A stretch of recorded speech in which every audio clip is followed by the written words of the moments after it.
Happy Valentines, my fellow masters. Yes, I'm a bit early in saying that, but why not get into an appropriate vibe when discussing the expected Valentine's rerun pickup summon that features a bunch of waifus from past chocolate-themed events. So this will be a relatively brief summary of the servants on the pickup summon lineup, and of course, when they will have future banners. Cause I'm sure there are masters out there that would love to roll for one or more of them, but are unable to this time around. Likely first on the schedule rotation is the limited SSR alter ego Manana MacLear, aka Bazett. She was last year's Valentine's servant and was on rate up roughly a couple of months ago during the Thanksgiving campaign in November. Bazett is a quick base unit, but not quite in the conventional sense of being either AoE or single target. So far, she's a pretty unique unit in the game with a quick base counter attack type NP. So after her MP is used, Bazett gains a taunt effect and will retaliate with a quick base attack whenever she receives damage from an enemy or even a debuff. The damage is augmented by higher MP levels and will also factor in her MP's overcharge, which is a scaling one-turn attack buff that activates first. The fun thing about Bazett's MP is that, depending on the situation, it is possible for her to clear a wave with multiple enemies herself, not unlike a regular AoE NP. By the same token, if there is just one enemy present, then Bazett's counterattacks effectively act as a single target type. However, it should be noted that her counterattacks are unable to completely break HP bars, and 1 HP will remain. Outside of her NP's effects, Bazett has a 50% NP battery, which I love to see, decent self buffs to her quick and buster cards, a couple of crit damage buffs, she even has a way to moderately increase her damage against casters, and she has an evade to help mitigate her NP's taunt effect, at least for one turn. If you're looking to add an SSR alter ego to your roster, then I think Bazett can be a fun and sort of versatile unit. A solid choice in my opinion, but not without quirks to consider. Being a counter-type unit does somewhat hinder the initiative you can take with Bazett in a quest battle. And in just a couple months or so, the new AoE buster alter ego Tiamat will debut. And I gotta tell ya, Tiamat looks to be quite the heavy hitter among her AoE alter ego peers. So maybe wait for Tiamat to get the latest shiny new alter ego, if that's a class you need. Bazett is scheduled to have a rate up in February 2026, for those that would like to roll for her but need to wait. And I would say there is a pretty good chance that Valentine's events beyond 2026 will have some sort of rerun banner popping up. You know, sort of like this one. The limited SSR ruler Amor Caren from Valentine's 2023 is likely to be next on the banner schedule. It hasn't been that long since we've last seen Caren on a banner, as she was part of the New Year's 2025 summoning campaign. This paper bag wearing pseudo-servant goddess of love is an AoE quick unit, and an incredibly capable one at that. Notably, Caren has a few ways to charge up her NP gauge with separate NP batteries of 30% and 20%, providing a nice bit of flexibility. She can also absorb the MP gauge of her allies by 10% per turn for 3 turns, and the combined amount absorbed is added to her own. Add in an NP gen rate increase she can give herself, and Caren is one of the most capable quick loopers in the game. Given the right support, she can even make use of a Black Rail CE to 3-turn farm. For a bit of support, she can also grant her allies with an NP gen buff plus a 1-hit 3-turn invincibility that's separate from her own 3-hit 3-turn invincibility. She's got a few debuff effects that she can inflict on enemy units, and a moderate rainbow buff to give her a bit of a boost to her card damage. After a rank up, Caren's NP will do extra damage to those that are chaotic aligned, in addition to the already existing effects of 20% quick resistance debuff and a one-time buff block. She also has a 1-turn scaling NP damage steroid that activates first through the overcharge effect. Not to mention a particular passive that will boost her attack by 20% when she's been inflicted with debuffs, and this includes debuffs from CEs or even certain passives from allies. I think Amor Caren is quite a good choice if you're looking for a more offensive-oriented SSR AoE ruler, but as I mentioned in another video, Summer Melusine is coming this July or August and looks to be quite the capable offensive AoE ruler herself, but of the arts variety. Fortunately, there will be other chances to roll for Amor Caren. She's on rate up again in February 2026 and in January 2027. Moving on to the next SSR on the schedule, we have the face of the cute girl Valentine CE, Sei Shounagon, aka Nagiko. She's a limited SSR AoE quick archer, and this famed Japanese author with a surprisingly fun and lively personality can provide a party-wide buff to attack, a modest 10% NP charge per turn, and even a bit of healing per turn. For herself, Sei can boost her crit damage by a decent amount, increase her quick card's effectiveness, and has a pretty nice 3-hit, 3-turn evasion for protection. She currently has a 20% NP battery, but expected next February, Nagiko will get a rank up providing a separate 30% battery, giving her access to a total charge of 50%, but with flexibility. Nagiko's MP has a few extra damage modifiers, one against neutral alignment servants, the other versus shadow servants, which are both tied to the MP's main effects, and a third modifier against those with the man attribute through the overcharge. All 3 of these modifiers activates first. So overall, Nagiko has a fairly broad range of usability, and if you can somehow come across a situation where all 3 modifiers will be effective at once, then she will hit like a truck or 3. In general, I think Nagiko is a solid AoE archer with a bonus of a super fun personality. Well, at least I think she's fun. But there are 2 new SSR AoE archers coming up later this year that you should probably consider saving for if you were looking to fill that particular roster slot. Around June-ish, the arts-based Durga will debut, and she does a bit more general MP damage than Nagiko, has a 50% battery, and a couple of niches against the Sky attribute and demonic trait. Then there is the all-in-one archer unit to come in around September, Ptolemaeus, who is a powerful AoE arts archer and a potent single-target buster archer. He's got a variety of party buffs and 2 separate MP batteries, one of which charges for 50%. If you would like to eventually add Sei Shounagon to your Chaldea, there will be opportunities to do so next February 2026, July 2026, and in January of 2027. Where Nagiko is, you can usually find Murasaki Shikibu, and this limited AoE caster will follow her fellow Japanese author on the banner schedule. This elegant-looking acting librarian of Chaldea has an AoE arts MP. She can provide the party a damage increase against demonic enemies, give the party a 3-hit damage cut defense, a 1-time debuff immunity, and a buff removal resistance increase. Murasaki can also dish out some debuffs to enemies, one of which is an effect of her MP blocking their buffs for a turn. To further add to her anti-demonic niche, Murasaki's MP overcharge is a scaling extra damage modifier against those with such a trait. In general, Murasaki is a capable arts looper when properly supported, and obviously will really shine when up against enemies with a demonic trait.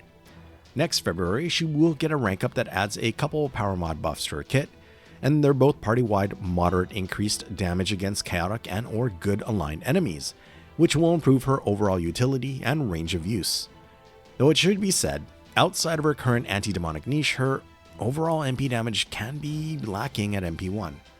So while I think Murasaki can be a solid performer as an AoE caster overall, if you're looking for such an SSR unit, then perhaps wait until July, when the AoE buster caster Ashe the Savior graces us with her presence. Ashe is stronger in terms of general MP damage output, but more notable is her interesting ability to charge the party's NP gauge by 50% after a set amount of turns.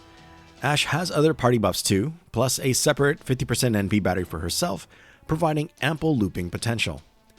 Fortunately for fans of Murasaki, there will be other opportunities to obtain her down the line. Her known future banners are in February 2026 and October 2026. The limited SSR assassin Semiramis will probably show up next on the schedule. This sultry-looking Assyrian empress, whose appearance is more akin to a caster than an assassin, is an AoE buster servant. Her most notable ability is her skill to make her offensively and defensively neutral towards casters, which can have some merit with all the mixed class nodes we encounter. Semiramis has a decent NP battery of 30%, an NP gen buff for herself, and is able to reduce the buster resistance of all enemies for multiple turns, tied to a poison debuff effect as well.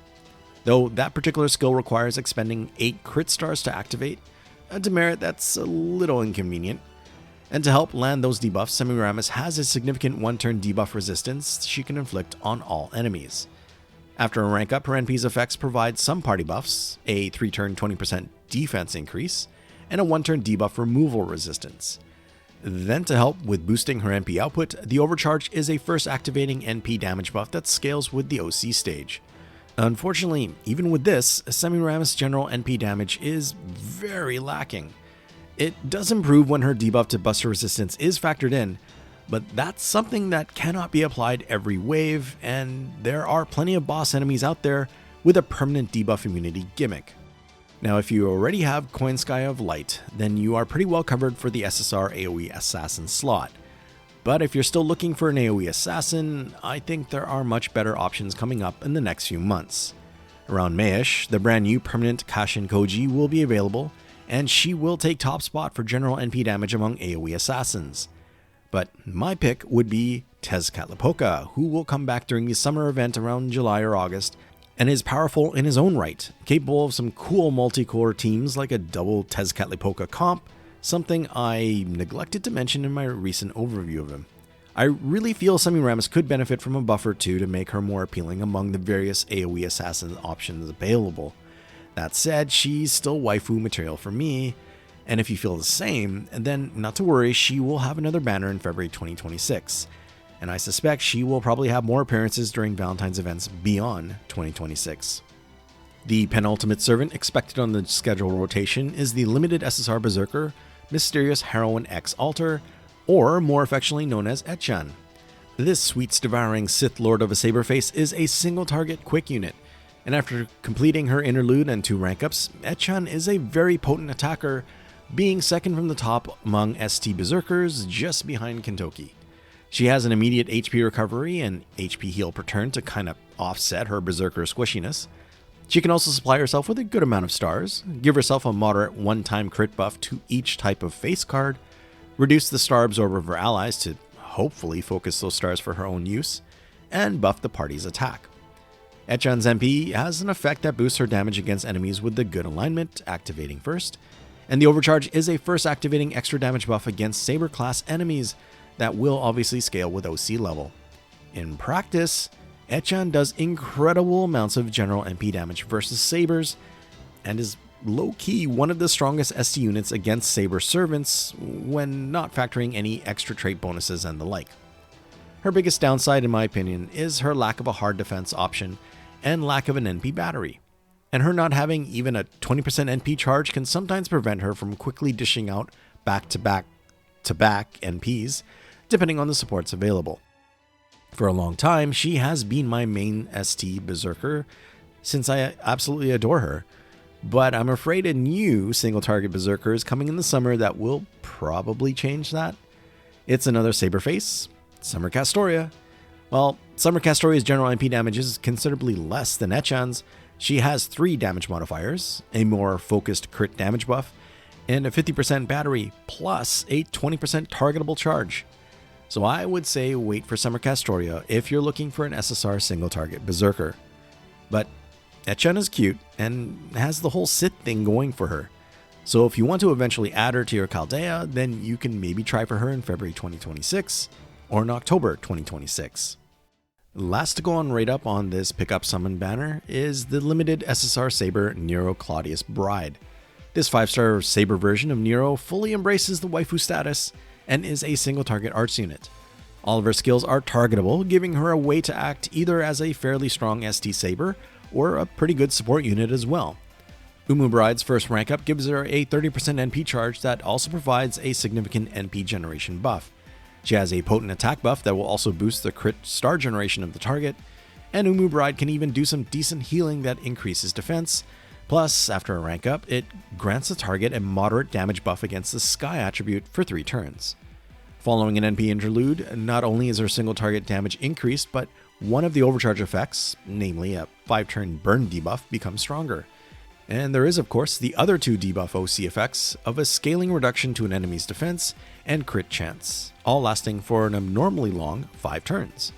Overall, Nero Bride can bring a lot to the table as both a support unit or as a primary attacker. I kind of feel like among this whole banner lineup, Nero Bride is probably one of the more enticing servants, especially for those slowly building up their servant roster and may lack support options. For me, she certainly has been good to have. However, there are a couple of new SSR servants on the horizon that warrants consideration as higher priorities. One of them is another version of Nero, the Beast class Draco, expected sometime late March. Now, Draco's kit is mostly self-serving, but what she lacks in support abilities, she more than makes up for it in single-target offensive versatility. Draco can be used not just against Lancers and Berserkers, but all of the 7 main classes of servants, with a related NP damage modifier to boot. Draco would be my pick to save for if Nero Bride's ST Saber capabilities were something you were considering. And around June should be when Medusa Saber makes her debut. As an ST Saber, SSR Medusa has a larger variety of abilities with her more modern kit, which includes a few support effects for her allies. Medusa Saber also has better crit damage potential overall. So maybe hold off on Nero Bride for the moment in favor of Draco, or kinda to a lesser extent in my book, Medusa Saber. Nero will have future banners, the first coming around May-ish, though that doesn't really help in this case. Then February 2026, and October 2026. I just wanted to touch on the craft essences that will be on Rate Up as well. All of the CEs from previous Valentine's events dating back to 2018 for NA will be grouped with the appropriate servant. So Bazett's Rate Up will have the Valentine CEs from last year, Valentine Witches, Melty Love, and Hot Chocolatl. From 2023, Cook's Heart, Bitter Jewel, and Dear Friend will be available with Amor Caren. Sei Shounagon's Rate Up CEs from 2022 feature Chocolate Heaven, Queen's Dream, and Midnight Tension. The Valentine's 2021 CEs Bittersweet, Valkyrie Style, and Memory of Qualia can potentially be summoned if you're rolling for Murasaki. When Semiramis is on Rate Up, then the Valentine's 2020 CEs Pharaoh Chocolatl, First Valentine, and Witch's Kitchen will also be available to be summoned. Echan's Rate Up features 2 sets of Valentine CEs from 2019, Cute Orangette, Choco Angel, and Blissful Time for one set. And the other set has Chocolatier, Bitter Black, and Victor's Complacency. And then lastly, during Nero Bride's turn on the banner schedule, the 2018 CEs Street Choco Maid, Kitchen Patisserie, and Valentine Dojo of Tears will be on Rate Up. Now, some of these CEs are pretty nice, and with them being Valentine CEs, some of the art, well, the art is, how shall we say, aesthetically pleasing.